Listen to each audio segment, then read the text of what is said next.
So this will be the first of the set of videos we'll be watching for this class. And so this one will cover sections 2.1 to 2.3 out of the book. And so we have in terms of given a curve, so let's say we have our quadratic curve, which looks something like this. So this would be the equation y equals x squared. And we want to find the tangent to the curve at a given point.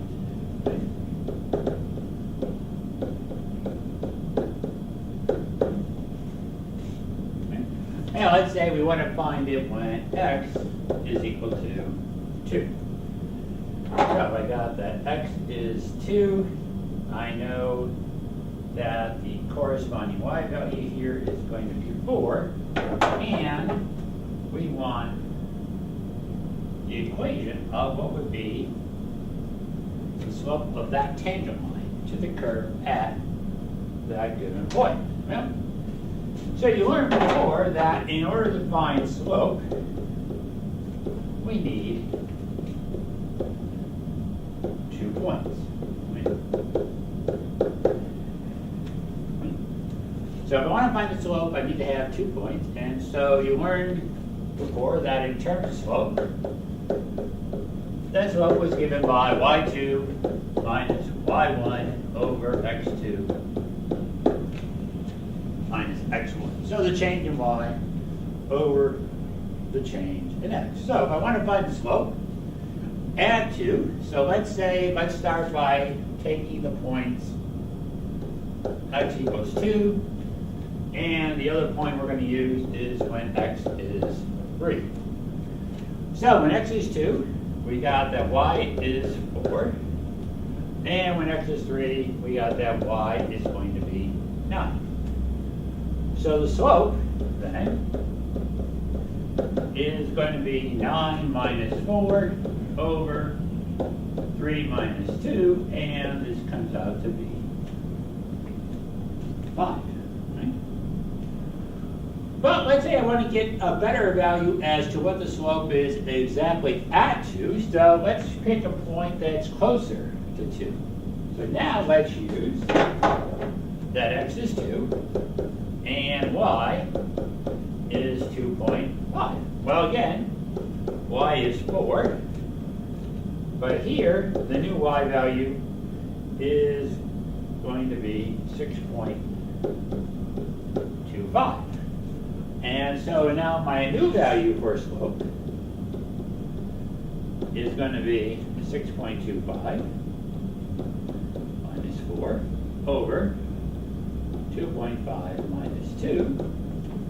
And that gives us a value now of 4.5 for the slope. Okay.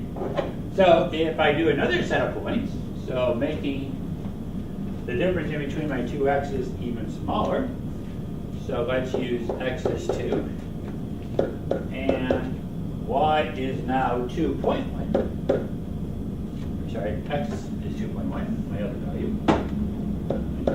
Well, again, the y value here is 4. The y value for this becomes 4.41. And we can do a slope again.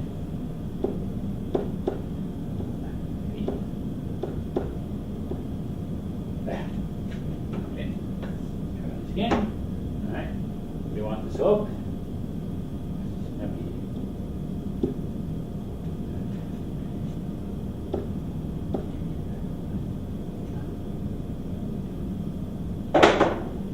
Try different color.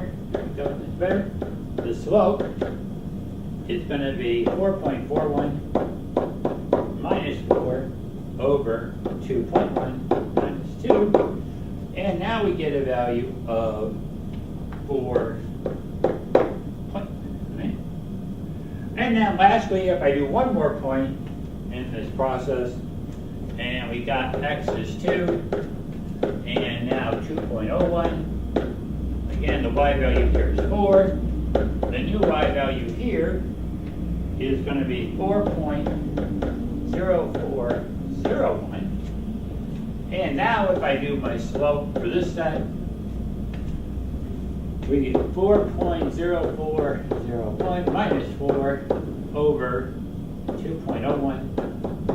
And now we end up with a value of 4.01. So we notice that as we get closer and closer to 2, that my slope is changing, and this number tends to be heading towards a value, okay?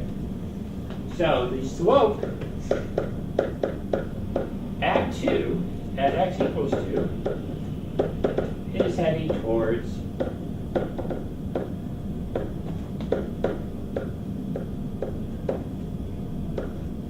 4, right? So my slope at my particular x value is going to be 4. So we know the slope. So now I want to find the equation of that tangent line. So we want to find the equation of the line. So the equation of the tangent line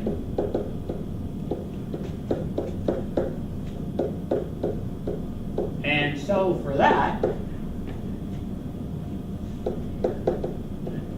you have that y minus y1 equals mx minus x1. That was called the point slope form. And when it was in this form, m represented the slope, and x1, y1 represented the point. So we know the slope is 4. We know the point is 2, 4. And so we can take those numbers and plug them in. Y minus 4 equals 4, x minus 2. So this is the x1, this is the y1. So that would be my equation in point slope form. And then if I wanted to put this into the other form, which was slope intercept form, and so slope intercept form was this, mx plus b form. And so if I rearrange this, we get y minus 4 equals 4x minus 8. Bring the 4 over. And we end up with y equals 4x minus 4. And that is the equation of the tangent line in slope intercept. So we have in terms of that. Well, velocity is given to be the change in distance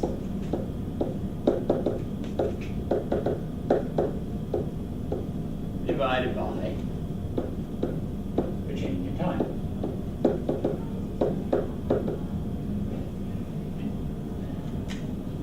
So if I have a position function, s sub t, is given by 4.9 t squared. Okay. So s is the distance, t is the time. Okay. And I want to know what is the average velocity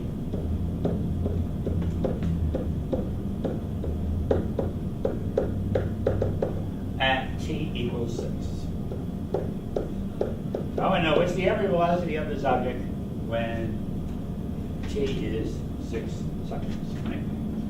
So whether this equation actually is for an object that's just dropping in gravitational field. And so we want to find what's the velocity at a given time frame. Right? So we can again go through the same thing. I know that when t is equal to 6, that s is going to be 176.4. And then we also know that when t is 7, we can plug that into that equation, we get that s is going to be 240.1. Okay? And again, we can now find average velocity, because we now have 2 points. So we can calculate this out. So we have that the velocity will be 240.1 minus 176.4 over 7 minus 6. And we get this comes out to be 63.7. But again, we go through the same steps we did in terms of the previous problem, that we make the time difference in between my two smaller. And so now let's go to the t is going to be 6.01, just to get through the process a little quicker here. We get that s now is going to be 176.98849. And so we end up with the velocity be 176.98849 minus 176.4 over 6.01 minus 6. And we get this comes out to be 58.849. And if we keep this process going, we'll find out that my velocity is heading towards 58.8.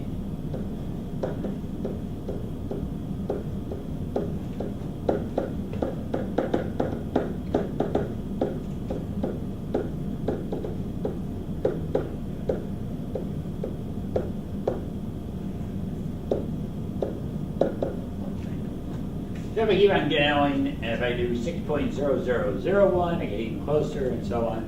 So we're heading towards that number. So we have in terms of finding slope, okay, whether we're talking about in terms of change of y, change in x, or velocity, which is also a slope, because again, it's change in distance over change in time. We also think in terms of functions. We can look in terms of what something that is called the limit of the function. And so you got a limit in terms of the mathematics limit as x goes to some number a, whatever that is, of f of x. We're heading towards some value, whatever that is. That's what the L stands for. So basically this says that the limit of f of x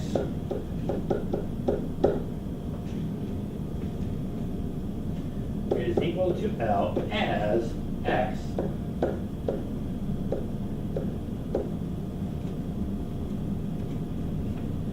and I'm going to say x approaches, but change that as x approaches a.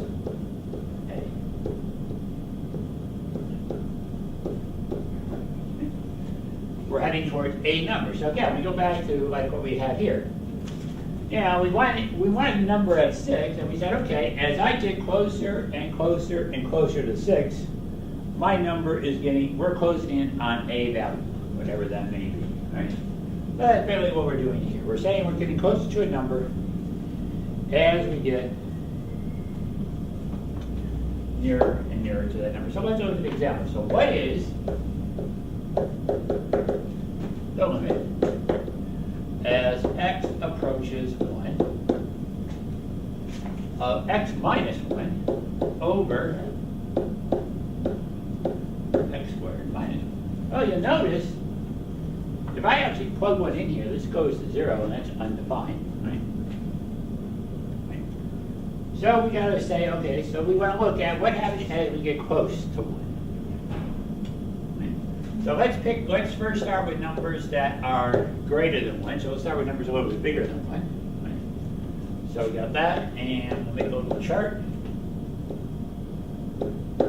And so for numbers 1.5, 1.1, 1.01, 1.001, and then 1.001.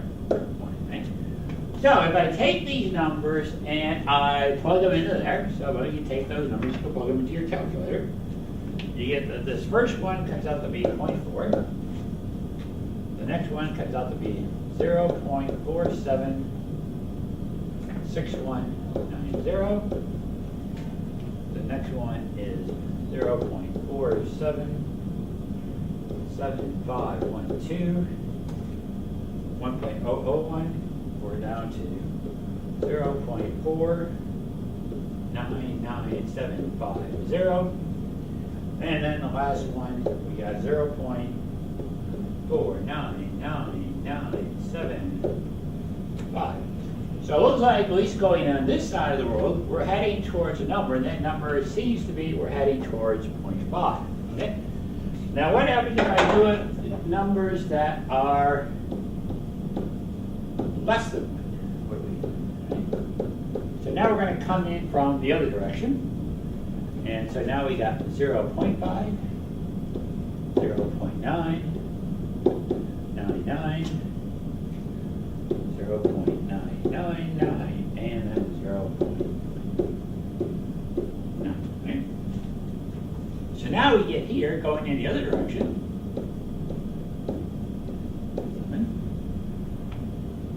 0.526316. The next one, 0.502, 5113.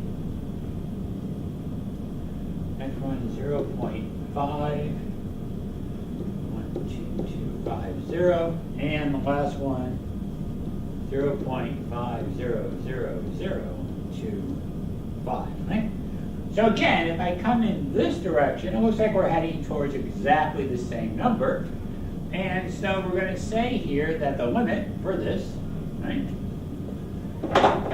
So the limit as x approaches 1 of x minus 1 over x squared minus 1 is going to equal to 0.45.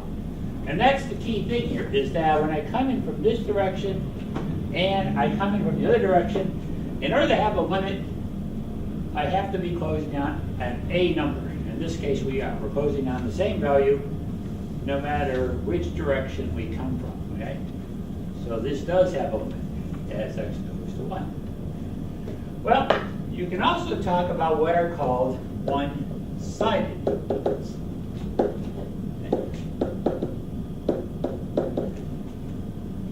And so you've got the limit as x approaches a from numbers that are greater than a. You could also have the limit as x approaches a, but from numbers that are smaller than a. And so we have what are called one-sided limits.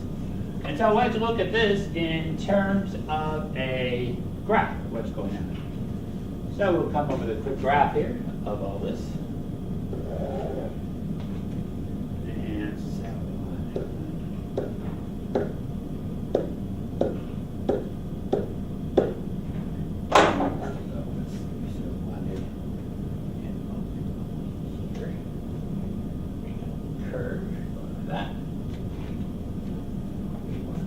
close point here, and that at 5, close point here, and open point. Okay. I want an open point here, okay? And this goes like this, and then it goes on like that, right? So I got a graph. And I'm going to look at what are called one-sided limits. So, for example, what is the limit as x approaches 2, but from numbers that are less than 2? So I'm going along this part of the curve, and I notice I'm getting closer and closer to a value of 3. Right? Now, what would be the limit as x approaches 2, but now for numbers that are greater than now I'm coming in this way, and now that value is 1 off the graph, okay? So then you get to this next one, which is what is the limit as x approaches 2, okay? So now, if I come in from this direction, I'm approaching one value, which is 3. I come in from this direction, I'm approaching a different value, which is 1. And so here, this one does not exist. Again, in order for this one, you have to be approaching the same number, no matter which way you come, all right? So you have that. You can also have limits that actually go off to infinity. So you can have the limit as x approaches a of x would equal infinity. And then, of course, you can have this other part of it which says that you could go to negative infinity. And an example of that would be something like this. What is the limit as x approaches 0 for 1 over x squared? Right?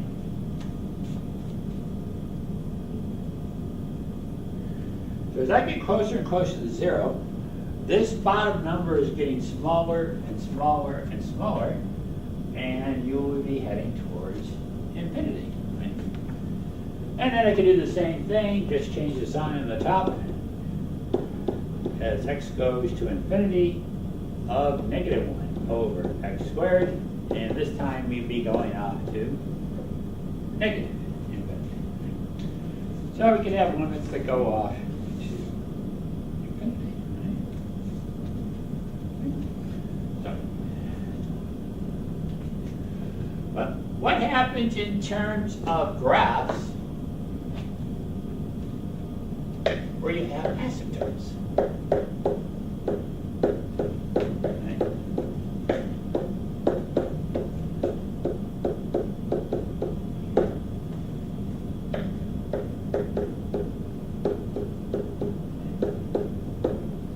So now we have a graph. We're going to have an asymptote line, so let's put that in here. And then we're going to have a curve that goes something like this. And then on this side goes something like that. Right? And let's say that this is the value 3 there. And so we have an equation that looks like this. Y equals 2x over x minus 3. So we notice if I come in this way, I'm going off to positive infinity. If I come in this way, we're going off to negative infinity. Let's change this curve a little bit. Not crossing my asymptote line. Right? And so we're going off to 2 different directions, depending on which way we come. Right? So then you get in terms of calculating limits and how we do that. And so for that, let me call this in. This table's in your book, and just pulling it up here, I put in the notes. And so you got, these are the limit laws, which says, okay, if I'm adding, I can find the limit of the first part, get that number, and add it to the limit of the next part. And we'll go through these laws and how they're used. So let's go through a couple examples of exactly what this means, okay? It looks complicated on here, but when you do it, it's actually quite simple. So let's find, we want to calculate the following limits. So we want to plug in, we're going to get some numbers here. So, for example, what is the limit as x approaches 2 for 2x squared plus 3x plus 3? Okay? So what all this says is what we can do is we can just take our number 2 and we can plug in. And so we would end up with 2 times 2 squared, 3 times 2, plus 3, and we find out we're heading towards 17. And a couple other examples of this, so let's look in terms of something like this. What is the limit as x approaches negative 3? And we got x squared, 7x plus 12 over x plus 3. Right? Well, this time you notice if I plug in negative 3, I got a problem. Because negative 3 plus 3 is 0, and you can't divide by 0. But now you get to, in terms of this quadratic, that quadratic actually can be factored. If I factor this, I get x plus 4 times x plus 3 over dx plus 3. So now these go away, and now I'm left with something where I can plug in, and we find out here that this will come out to be 1. Okay. And then one more, and so we got this one, what is the limit as t approaches 9 of 9 minus t over 3 minus the square root of t, right?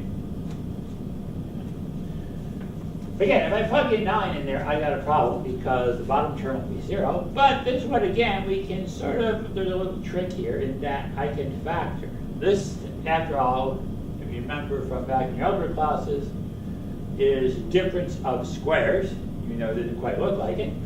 But this top part can be rewritten as 3 plus the square root of t and 3 minus the square root of t over 3 minus. And then, of course, now that I have it written that way, we got that this and this goes. And now we can plug in. And so the square root of 9 is 3, and 3 plus 3, we end up with a value of 6. So you have in terms of given a function, being able to find a limit. Okay? If you can factor it and make it so you can plug in, like in these last couple. Okay? Otherwise, if you can't, then you go back to having to come up with a chart, and then calculating, and just see if when you come in from both directions, do you approach a given number, then it has a limit. And with that, that will conclude the segment.